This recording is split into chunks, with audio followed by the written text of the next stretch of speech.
Hello, this is Peter of All-Inclusive-Caribbean-Cruises.net. Welcome.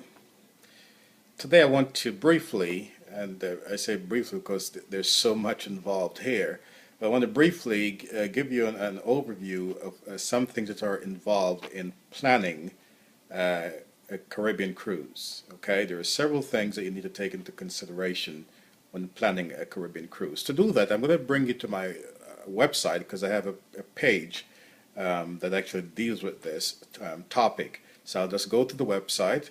You can follow me and look at some of the items or some of the subtopics I have on this particular topic. So let's go take a look at some things to consider when planning a Caribbean cruise. Let's go. So this is my webpage. This is my website, All-Inclusive-Caribbean-Cruises.net. And this page is titled Planning a Family Cruise Vacation. Now let's scroll down here on this page and look at some of the things that you must consider when planning a cruise. Of course, one of the first questions is how much does a cruise cost? And that will depend on a number of things. It depends on how many people are traveling. It depends on how long the cruise will be.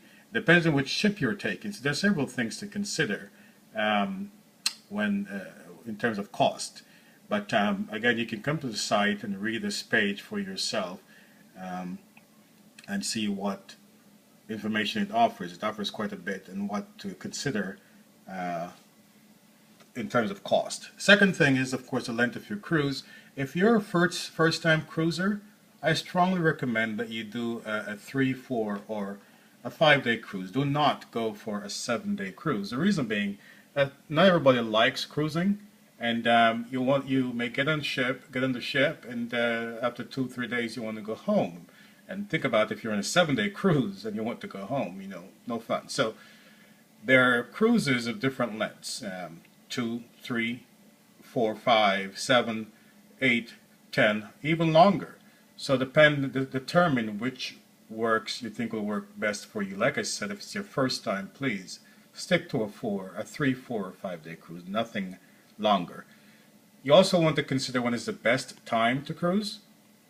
And most people cruise during the summer, and that, as a result of that, demand goes up, and so does the price. If you can cruise during the fall, that should work for you. That should work better for you in terms of cost, because fall is when you get the best prices in cruises. Prices are down because demand is down. So that's just a couple of things to consider. When is the best time to book your cruise? It is said that the earlier the better. But what we're finding is that if you book your cruise maybe 90 to 120 days out, you stand a very good chance of getting the best rate. Of course, there are also last-minute bookings that will serve your purpose of saving money. So there are some things to consider when you're planning when to book. Then we have which cabins to choose. Of course, on the ship you have the inside cabin, which is no window, you can't see outside, which you really don't need to see outside anyway, because you spend most of your time on upper decks, enjoying the sea, enjoying the amenities, the activities. You only use a cabin to sleep, but some people do not like to be in a room without windows, so you have that. You have the outside cabin, the one with windows. Then you have balcony cabins where you can actually walk out on the balcony. And then you have suites. Of course, the suites are the most expensive. So in planning your cruise vacation, you need to determine which cabin you want. But remember now, the cabin you choose will also determine the price. Will help to determine the price you pay. Of course, very important is also where do you go? Where do you go? Where do you want to go? Caribbean cruises will take you to the Bahamas, the Eastern Caribbean, to places like St. Thomas, Puerto Rico, St. Martin, St. Kitts. Then you have the Western Caribbean, take you to places like Jamaica, Grand Cayman, Belize, Honduras.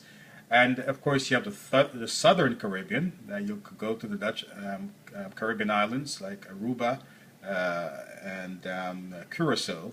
And there's Barbados, there's St. Kitts. Those are in the Lesser Antilles, the eastern part of the Caribbean.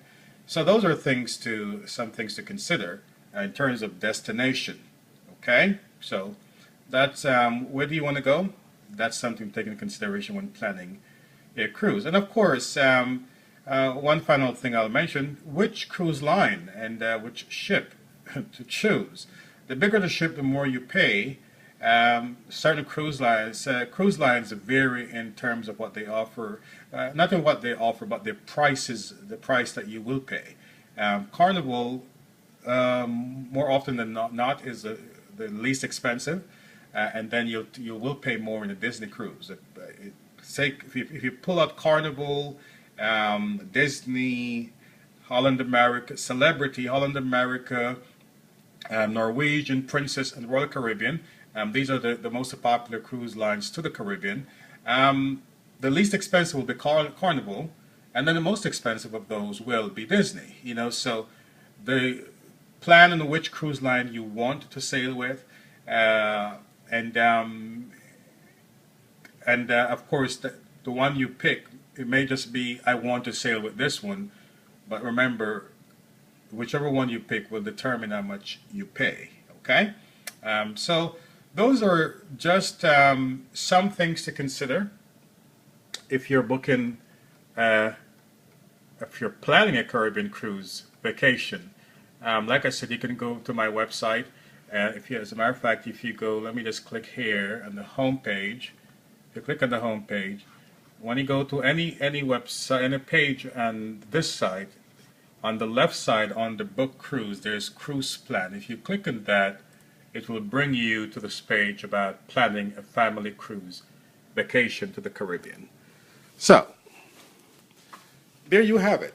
Just a brief overview of some things to consider when planning your Caribbean cruise. I hope that this information is very helpful and that it will take you a far way in getting your plans together and getting you ready for fun in the sun. Hey, if you go to the Caribbean, it's a lot of sun.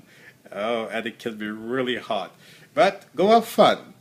And until next time, this is Peter from All Inclusive Caribbean Cruises saying, see you on the high seas. Bye.